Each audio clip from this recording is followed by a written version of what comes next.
जय हिंद दोस्तों।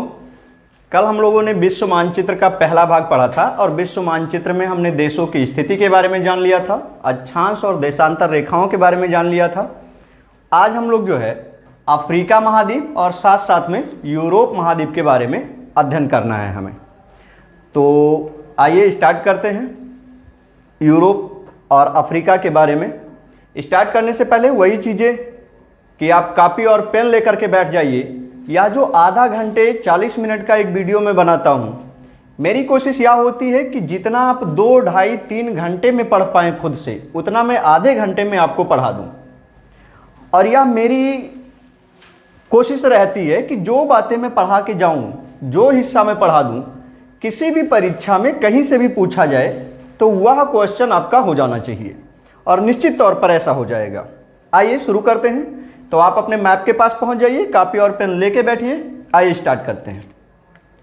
आज हम लोगों को पढ़ना है अफ्रीका महाद्वीप के बारे में। बहुत विस्तृत अध्ययन करना है, बहुत ही मज़ा आएगा। हमें क्या क्या पढ़ना है इसमें। अफ्रीका महाद्वीप में पाए जाने वाले जो घास के मैदान हैं, जो यहाँ की नदियाँ हैं, जो यहाँ पर्वत हैं, जो यहाँ पठार हैं, इन सबको देखते हुए इसके विभाजन को समझ लेना है। तो सबसे पहले अफ्रीका का पोस्टमार्टम करें, वही काम शुरू करना है कि 0 डिग्री रेखा बना लीजिए। तो 0 डिग्री रेखा बनाएंगे तो अफ्रीका के पॉइंट नोट करना है अब आपको। गैबन, कांगो, कांगो गणराज्य 3 हो गया। कौन कौन सा? गैबन, कांगो, कांगो गणराज्य। इसके बाद युगांडा, इसके बाद में केन्या, इसके बाद में सोमालिया। याद करिए, गैबन, कांगो, कांगो गणराज्य 3 हो गया ना। गैबन, कांगो, कांगो 3 हो गया। Uganda, Kenya, Somalia. Uganda, Kenya, Somalia, साथ में बोलिए। Uganda, Kenya, Somalia, Gabon, Congo, Congo. इन 6 देशों से होकर के अफ्रीका के आगे बढ़ती है। ठीक है ना।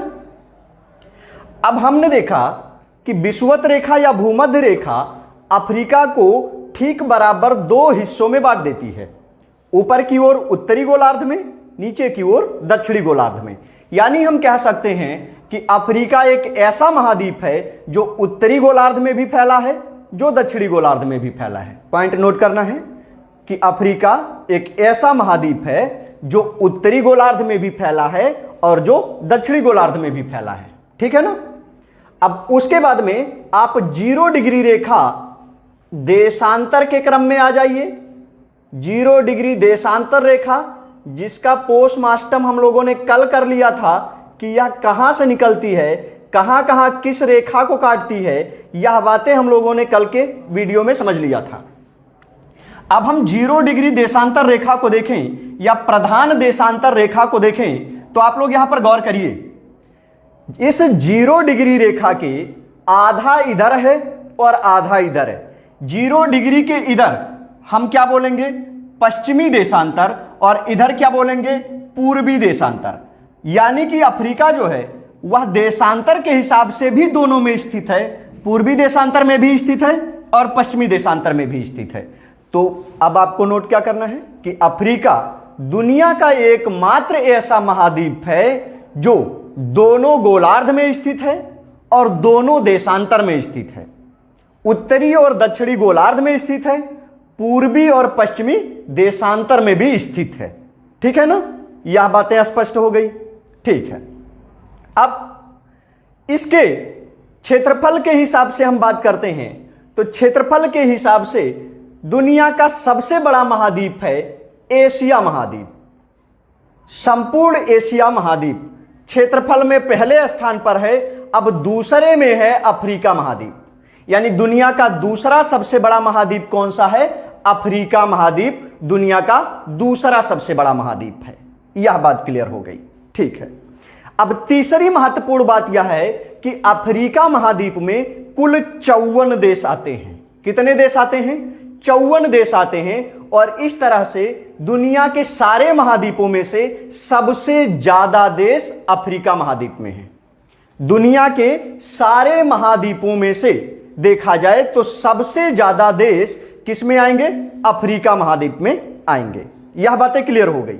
हमने इसकी स्थिति को देख लिया कि किस गोलार्ध में है, किस देशांतर में है, क्षेत्रफल में क्या क्रम है इसका, देशों की स्थिति में क्या क्रम है इसका। अब इसके आगे जब हम बढ़ें तब सबसे पहले हमें इसकी बाउंड्री लाइन तय कर लेनी है अफ्रीका की, कि इसके उत्तरी तट पर कौन है, दक्षिणी तट, पूर्वी तट और पश्चिमी तट, जहां से बहुत सारे प्रश्न बनते रहते हैं। प्रत्येक परीक्षा में यह क्वेश्चन बार बार पूछा जाता रहता है। 4 विकल्प देगा, आपसे कहेगा इनमें से कौन सा एक अफ्रीका का पूर्वी तट है, कौन सा पश्चिमी तट है। तो अब आपको नोट करते हुए चलना है, हेडिंग डालेंगे अफ्रीका के उत्तरी तट, अफ्रीका के उत्तरी तट के देश, यह बात हेडिंग डाल लेंगे आप, ठीक है ना। और अब इनको आपको देखना है कौन कौन से हैं। तो Morocco, Algeria, Tunisia, Morocco, Algeria, Tunisia, Libya, मिस्र, ठीक है ना। मोरक्को, अल्जीरिया, ट्यूनीसिया, क्या, लीबिया और मिस्र, यह 5 देश उत्तरी में पड़ते हैं। समझ गए ना। अब इनको ट्रिक के माध्यम से समझो, ट्रिक को नोट कर लेना है। मोरे रिया ने ट्यूशन लिया, मोरे रिया ने ट्यूशन लिया, किससे, मिश्रा जी से। मोरे रिया ने ट्यूशन लिया, किससे लिया, मिश्रा जी से ट्यूशन लिया, ठीक है ना। मोरे मतलब मोरक्को, रिया मतलब अल्जीरिया, ट्यूशन मतलब ट्यूनीसिया, लिया मतलब लीबिया, और फिर मिश्रा जी यानी कि मिस्र से। तो यह हो गए उत्तरी तट के देश, याद हो गए होंगे। अब हेडिंग डालेंगे पूर्वी तट के देश। हेडिंग डालना है आपको अफ्रीका के पूर्वी तट के देश, जहां से क्वेश्चन खूब बनता रहता है। पूर्वी तट के देश का नाम आपको ध्यान देना है। पहले इनको देखना है कौन कौन से देश हैं। तो पूर्वी तट के क्रम में इनको भी शामिल करते हुए आप आगे की ओर बढ़िए, क्योंकि इधर से देखने पर मिस्र भी ये पूरब में पड़ जाएगा। तो मिस्र, सूडान, एरिट्रिया, पहले हम ऐसे समझेंगे, उसके बाद ट्रिक से समझेंगे। मिस्र, सूडान, एरिट्रिया, उसके नीचे इथोपिया, उसके नीचे Somalia, Kenya, Tanzania, Mozambique, Swaziland और फिर अफ्रीका। दक्षिण अफ्रीका हालांकि इसको नीचे रखते हैं दक्षिणी भाग में, इधर से देखने पर पूरब में हम गिन लेंगे, कोई बुराई नहीं होगी। अब ट्रिक के हिसाब से आपको लिखना है। ट्रिक लिखिए कि सोमा के पिया मिश्रा जी मौज से सूत जा। सोमा के पिया मिश्रा जी मौज से सूत जा। ट्रिक को समझो। सोमा के पिया, सोमा मतलब सोमालिया, के मतलब केन्या, पिया मतलब इथोपिया, मौज मतलब मोजाम्बिक, सूत मतलब सू से सूडान और ता मतलब तंजानिया, ठीक है ना। और एक देश यहां पर जो बचता है उसको अलग से लिख लेना है, वह कौन सा है, एरिट्रिया। तो मेरे ख्याल से आपको यह उत्तरी और यह पूर्वी पूरी तरह से समझ में आ गया है, जहां से क्वेश्चन भारी भरकम मात्रा में पूछे जाते रहते हैं। आप यदि किसी पीसीएस की परीक्षा में दे रहे होंगे या यूपीएससी या किसी भी परीक्षा में आप बैठते होंगे तो यहां से प्रश्न बनना ही बनना रहता है। इसके बाद में फिर हम लोग आगे की ओर देखते हैं। अब अफ्रीका के लिए इधर के देशों को पढ़ें, उससे पहले जरूरी यह बनता है कि हम मकर रेखा को भी अफ्रीका में दिखा लेते हैं। तो 23.5 डिग्री नीचे की ओर आप मकर रेखा ले लीजिए और फिर आप सीधे आ जाइए अफ्रीका में। पहुंच गए। पहला देश क्या मिला, नामीबिया। नोट करना शुरू करना है कि मकर रेखा कितने देशों से गुजरती है, अफ्रीका महाद्वीप में। तो नामीबिया, बोत्सवाना, इसके बाद में दक्षिण अफ्रीका, इसके बाद में मोजाम्बिक। नामीबिया, बोत्सवाना 2 हो गए, मोजाम्बिक, दक्षिण अफ्रीका 4 हो गए। फिर से देखो, नामीबिया, बोत्सवाना, दक्षिण अफ्रीका और मोजाम्बिक, ये 4 हो गए, ठीक है ना। कमेंट में आपको लिख के भी बताना है कि कौन कौन से हैं, यह ध्यान रखना है आपको। तो यह चारों जो है इस पर पड़ जाने वाले देश हैं। फिर यह आगे बढ़ता है तो मेडागास्कर को छू करके निकल जाती है, ठीक है ना।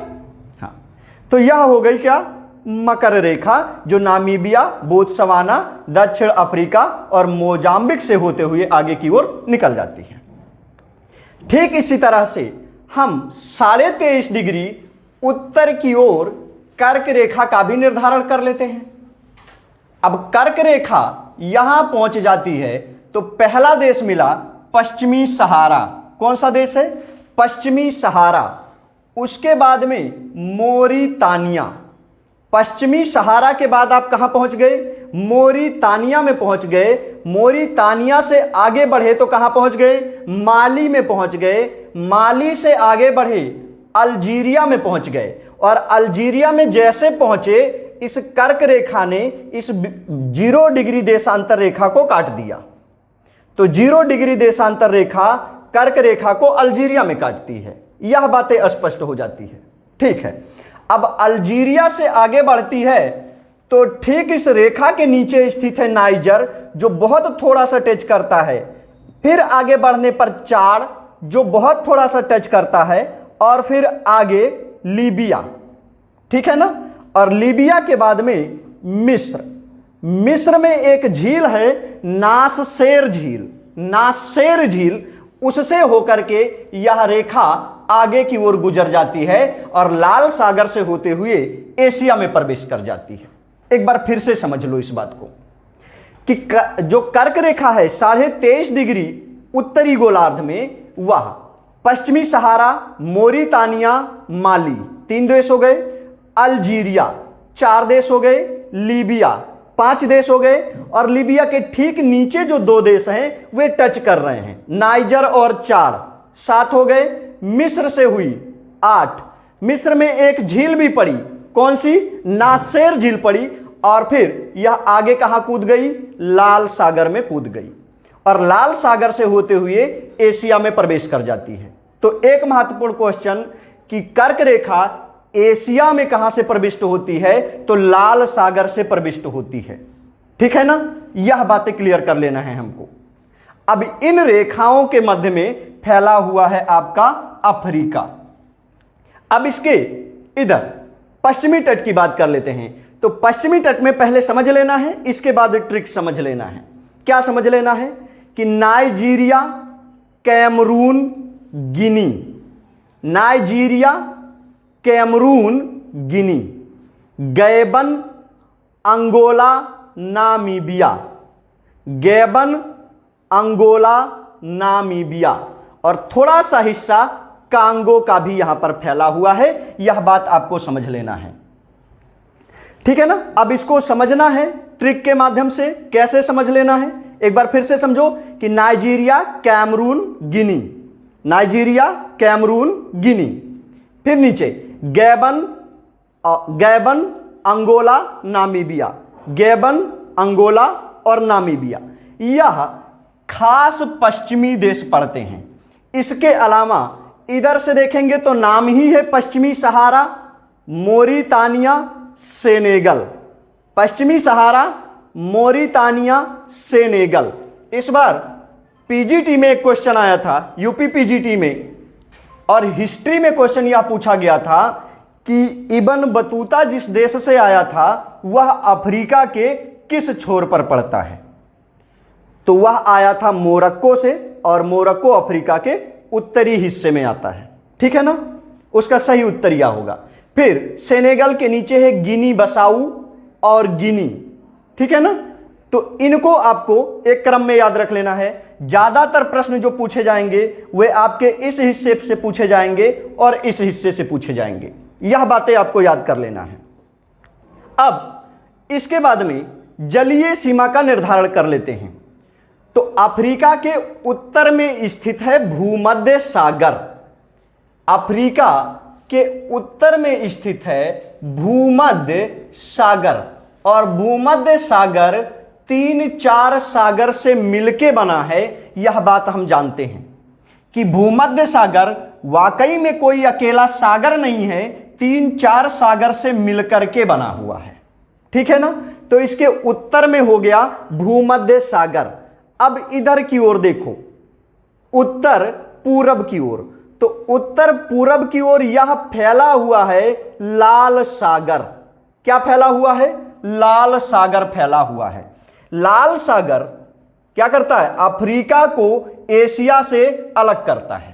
लाल सागर बीच में फैला है जिससे अफ्रीका एशिया से अलग हो जाता है। और यह फैला हुआ है स्वेज भूडमरू मध्य। नोट करना है, स्वेज भूडमरू मध्य।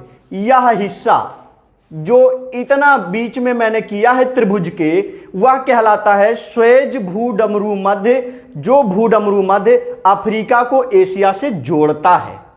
अगर क्वेश्चन आए कि अफ्रीका को एशिया से जोड़ता कौन है, तो स्वेज भूडमरू मध्य जोड़ता है। अलग कौन करता है? तो लाल सागर अलग करता है। और इसके अलावा इसी बीच से होके एक नहर निकाली गई, स्वेज नहर निकाली गई, जो अलग करती है। यह बातें भी ध्यान देना है कि स्वेज नहर भी अलग करती है, लाल सागर भी अलग करता है, और जोड़ता है तो स्वेज भूडमरू मध्य जोड़ता है। अब आपको यह बताना है कमेंट करके कि स्वेज नहर का निर्माण कब किया गया था, किसने करवाया था, वे इंजीनियर कौन थे। यह तीनों बातें आपको कमेंट सेक्शन में बता देनी है, ठीक है ना। तो यह हो गया यह हिस्सा। अब इधर की ओर से देखें तो पूरब की ओर से यह फैला है अरब सागर और यह फैला है हिंद महासागर। यानी अरब सागर और हिंद महासागर भी अफ्रीका की बाउंड्री को तय करते हैं। नीचे की ओर से फैला हुआ है दक्षिणी महासागर या अंटार्कटिका, जिसको आप कहते हैं। क्या कहेंगे? दक्षिणी महासागर नीचे की ओर से फैला हुआ है। और इसी दक्षिणी महासागर में प्रिंस एडवर्ड द्वीप समूह पड़ता है। वह किसका है? अफ्रीका का ही है। प्रिंस एडवर्ड द्वीप समूह किसके हिस्से में आता है? तो वह दक्षिण अफ्रीका के हिस्से में आता है। इधर की ओर से जब हम देखेंगे तो इधर की ओर से दक्षिणी अटलांटिक महासागर, इस अटलांटिक महासागर को जो पश्चिम की तरफ से अफ्रीका को घेरता है, अंध महासागर कहते हैं। और इस तरह से हम कह सकते हैं कि पश्चिम की ओर से अंध महासागर, उत्तर की ओर से भूमध्य सागर, उत्तर पूर्व की ओर से लाल सागर, पूरब की ओर से अरब सागर और हिंद महासागर, नीचे की ओर से दक्षिण महासागर के बीच में अफ्रीका स्थित है। ठीक है ना। इतनी बातें हम अफ्रीका के बारे में जान लेते हैं कि अफ्रीका की स्थिति क्या है, कौन कौन सी रेखाएं कहां कहां से होकर के गुजरती हैं, जलीय सीमा का निर्धारण कौन कौन करते हैं। अब इसके बाद में थोड़ा सा अंदर जब हम इसके प्रवेश करते हैं अफ्रीका महाद्वीप में, अफ्रीका की बड़ी विशेषता है, अफ्रीका के इस हिस्से में उत्तर पश्चिमी हिस्से में यहां पर एटलस पर्वत फैला हुआ है। कौन सा पर्वत फैला हुआ है? एटलस पर्वत फैला हुआ है उत्तर पश्चिमी हिस्से पर। ठीक है ना। यह एटलस पर्वत हम जानते हैं कि यूरोप में एक पर्वत श्रेणी फैली हुई है, आल्प्स पर्वत श्रेणी। आल्प्स पर्वत श्रेणी यूरोप में फैली हुई है, उसी का एक हिस्सा है एटलस पर्वत श्रेणी जो इधर फैला हुआ है। ठीक है ना। और ठीक इन्हीं इस हिस्से पर मोरक्को मोरितानिया को लेकर के फैला हुआ है सहारा मरुस्थल। कौन सा मरुस्थल? सहारा मरुस्थल फैला हुआ है। दुनिया का सबसे बड़ा मरुस्थल है, वह फैला हुआ है यहीं पर। यह बातें भी हम लोग जान लेते हैं यहीं पे। ठीक है ना। थोड़ा सा यदि आप एक निष्कर्ष निकालेंगे तो एक बात जान पाएंगे। क्या जान पाएंगे? भारत में यहां पर फैला हुआ है थार का मरुस्थल, अफ्रीका में यहां पर फैला हुआ है सहारा का मरुस्थल, अमेरिका में यहां पर फैला हुआ कोलोराडो का मरुस्थल। एक निष्कर्ष निकालते हैं कि पश्चिमी छोर पर ही मरुस्थल पाए जाते हैं ज्यादातर। ऐसा क्यों है?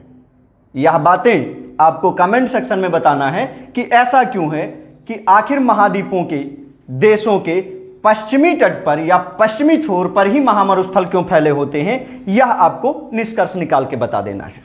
ठीक है। अब अफ्रीका महाद्वीप में सबसे बड़ी नदी है नील नदी।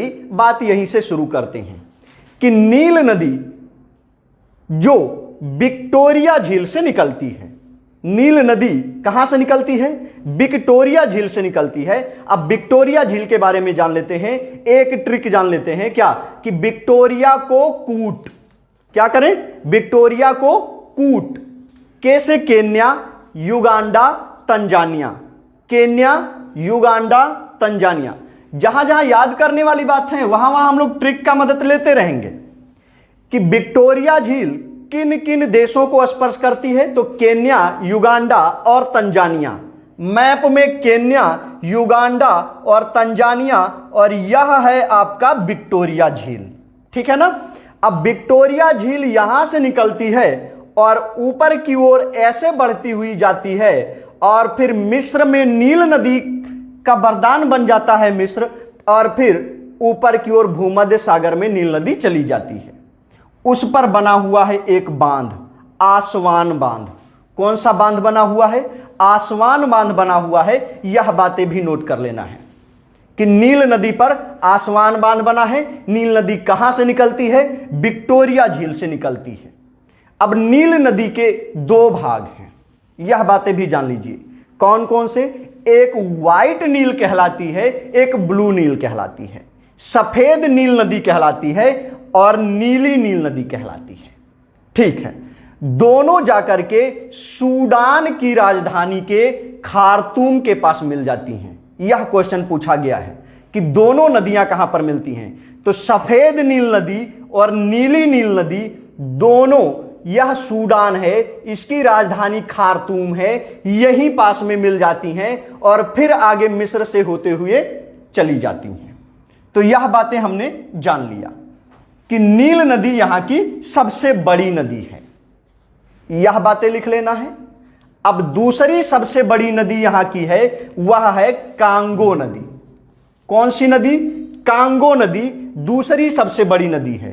कांगो नदी का ही एक उपनाम है, वह नाम है जायरे नदी। अफ्रीका महाद्वीप की दूसरी सबसे लंबी नदी कौन सी है? कांगो नदी। उसका उपनाम क्या है? तो जायरे नदी उसका उपनाम है। इसका तीसरा सबसे बड़ी नदी है, अफ्रीका महाद्वीप की तीसरी सबसे बड़ी नदी है, उसका नाम है नाइजर नदी। कौन सी नदी है? नाइजर नदी तीसरी सबसे बड़ी नदी है। इसके अलावा बड़ी नदी है लिम्पोपो नदी। कौन सी नदी है? लिम्पोपो नदी नाम है। यह सारी वहां की बड़ी बड़ी नदियां हैं। ठीक है ना? तो यह बातें हम लोगों ने वहां के नदियों के बारे में जान लिया, जहां से प्रश्न अक्सर पूछे जाते रहते हैं। यह बातें हमको समझ लेना है। इसके अलावा अब झीलों के बारे में थोड़ा सा और हम लोग बढ़ते हैं, तो एक है ताना झील। कहां पड़ता है? इथोपिया में। पॉइंट नोट करते जाना है, मैप पर हो तो गोला बनाते जाना है। ताना झील कहां है? अफ्रीका महाद्वीप में। अफ्रीका में कहां है? तो इथोपिया में पड़ता है। ताना के ठीक नीचे है तुर्काना झील। ताना झील के नीचे पड़ता है तुर्काना झील। किस देश में है? तो इथोपिया और केन्या में फैला हुआ है। इथोपिया और केन्या में फैला हुआ है तुर्काना झील। ताना झील केवल इथोपिया में फैला हुआ है। इसके अलावा एक और झील बहुत प्रसिद्ध है, वह कौन सी झील है? रुकमा झील। कौन सी झील है? रुकमा झील। यह है रुकमा झील, जो तंजानिया को कांगो से अलग करती है। तंजानिया को कांगो जनतांत्रिक गणराज्य से अलग करती है। यह है रुकमा झील। और इसके नीचे है मलाबी झील। कौन सी झील है? मलाबी झील, जिसको नहासा झील या न्यासा झील कहा जाता है। मलाबी झील। अब मलाबी झील को याद कैसे रखें? तो ट्रिक याद रखो कि मोती नया माल है। मोती नया माल है। मोती मतलब देखो, मो से मोजाम्बिक, ता से तंजानिया और माल मतलब मलाबी। मोजाम्बिक, तंजानिया और मलाबी, यह तीनों मलाबी झील से सीमा बनाते हैं। मोजाम्बिक, तंजानिया, मलाबी, मलाबी झील से सीमा बनाते हैं। केन्या, युगांडा, तंजानिया विक्टोरिया झील से सीमा बनाते हैं, जहां से नील नदी निकलती है। रुकमा झील कांगो जनतांत्रिक को तंजानिया से अलग करती है, यह बातें हम लोगों ने यहाँ पर जान ही लिया है। इसके अलावा हम लोगों ने जान लिया है तुर्काना झील और ताना झील को भी हम लोगों ने जान लिया है। इसके अलावा हमने मिस्र में जान लिया कि यहाँ पर एक नासेर झील है। तो इतनी बातें हम लोगों ने झीलों के क्रम में स्पष्ट कर लिया। तो झीलों के बारे में भी हमने समझ लिया है। अब एक मोटे मोटे तौर पर हमें ग्रासलैंड को समझना है, यानी घास के मैदान के बारे में जान लेना है।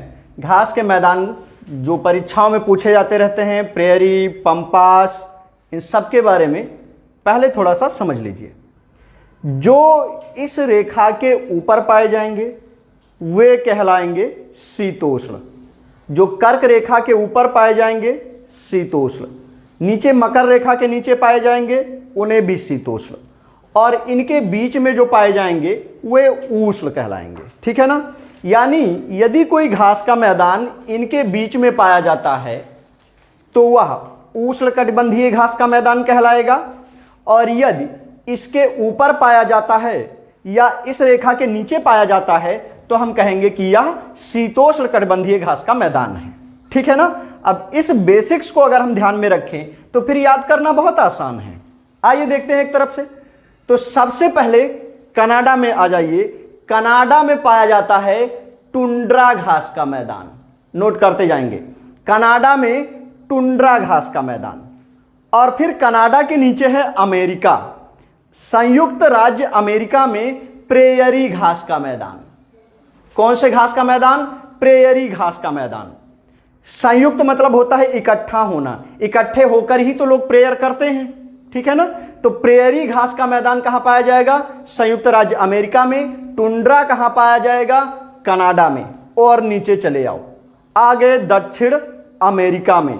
दक्षिण अमेरिका में क्या पाया जाएगा? दो घास के मैदान महत्वपूर्ण हैं तो बहुत सारे, महत्वपूर्ण है दो।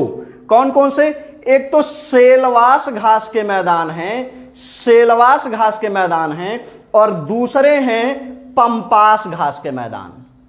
तो पंपास और सेलवास यह अमेरिका में हो गए, दक्षिणी अमेरिका में। एक बार याद करो अमेरिका का, तो कनाडा, प्रेयरी, सेलवास, पंपास। फिर से तो टुंड्रा, प्रेयरी, सेलवास, पंपास। ठीक है ना। टुंड्रा कहां? कनाडा में। प्रेयरी कहां? अमेरिका में। सेलवास और पंपास कहां?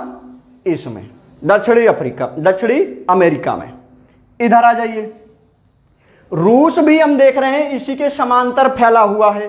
तो रूस में भी पाए जाएंगे जो यहां पाए जाएंगे, यानी कि क्या? टुंड्रा घास के मैदान यह पाए जाएंगे रूस में। रूस से नीचे आइए, कजाकिस्तान और इस एरिया में यहां पाया जाता है स्टेपी घास का मैदान। क्या पाया जाएगा? स्टेपी घास का मैदान। तो एशिया में दो घास के मैदान, tundra, steppe. Tundra, steppe. Tundra कहां? रूस में। स्टेपी कहां? पूरे मध्य एशिया के आसपास के क्षेत्र में स्टेपी घास के मैदान पाए जाते हैं। यह बातें याद हो गई है। फिर से देखो, तो टुंड्रा, प्रेयरी अमेरिका में, सेलवास, पंपास दक्षिणी अमेरिका में। टुंड्रा रूस में, स्टेपी कहां? एशिया में, पूरे मध्य एशिया में। ठीक है ना। अब आ जाओ जिसको हम पढ़ रहे थे, यानी कि कहां? अफ्रीका में। अब अफ्रीका में मजे की बात यह है कि विषुवत रेखा के ऊपर, नोट करना है यह बात, कि विषुवत रेखा के ऊपर सवाना घास का मैदान पाया जाता है, और विषुवत रेखा के नीचे, विषुवत रेखा के ऊपर सवाना घास का मैदान पाया जाता है, और विषुवत रेखा के ठीक नीचे बेल्ट घास का मैदान पाया जाता है। बेल्ट घास का मैदान, यह बातें समझ लेना है। यानी कि अगर देशों के हिसाब से आप देखेंगे तो हम कह पाएंगे कि सूडान, इथोपिया, चाड, नाइजीरिया, नाइजर, इन सब में जो पाया जाता है वह सवाना घास का मैदान पाया जाता है। उसके नीचे अंगोला, जाम्बिया, जिम्बाब्वे, नामीबिया में जो पाया जाता है वह बेल्ट घास का मैदान पाया जाता है। यह बातें हम लोग इधर से क्लियर कर लेंगे। तो अफ्रीका में दो घास के मैदान, बेल्ट और सवाना। सवाना कहां? विषुवत रेखा के ऊपर, और बेल्ट कहां? विषुवत रेखा के नीचे। एशिया में दो, स्टेपी और टुंड्रा। उत्तरी अमेरिका में दो, प्रेयरी और tundra. Prairie America, tundra Canada. दक्षिण अमेरिका में दो, सेलवास, पंपास। याद हो गया ना। अब आ जाते हैं ऑस्ट्रेलिया पे। ऑस्ट्रेलिया कहाँ है? सबसे नीचे है, सारे महाद्वीपों से नीचे है, यानी कि डाउन्स। डाउन्स घास के मैदान कहाँ हैं? ऑस्ट्रेलिया में है। यह बातें क्लियर हो गई हमारी, ठीक है ना। डाउन्स घास के मैदान कहाँ पाए जाएंगे? ऑस्ट्रेलिया में, ठीक है। अब उसके बगल में पड़ रहा है न्यूजीलैंड। न्यूजीलैंड में जो घास का मैदान है कौन सा है? कैंटाबरी घास का मैदान, नोट करना है। न्यूजीलैंड में घास के मैदान कौन से हैं? कैंटाबरी घास के मैदान न्यूजीलैंड में पाए जाते हैं। यह बातें क्लियर हो गई, ठीक है ना। तो इनको आपको बार बार दोहराना है। साथ में एक और क्वेश्चन जो बहुत महत्वपूर्ण है, पूछा जाता रहता है कि पूछताछ घास के मैदान कहां पाए जाते हैं। तो आप चले जाएंगे यूरोप में, और यूरोप का एक देश है हंगरी। यूरोप का एक देश है हंगरी, और हंगरी में पाया जाता है पूछताछ घास का मैदान, ठीक है ना। यहां पर है आपका हंगरी, यूरोप में हंगरी में पाया जाता है पूछताछ घास का मैदान। तो यह बातें आपको घास के मैदान की स्थिति पूरी तरह से क्लियर हो गई होगी। अब इसके बाद में कल हम लोगों को बढ़ना है यूरोप महाद्वीप की तरफ। उसमें हम लोग विभिन्न सागर, महासागर के क्रम को समझेंगे।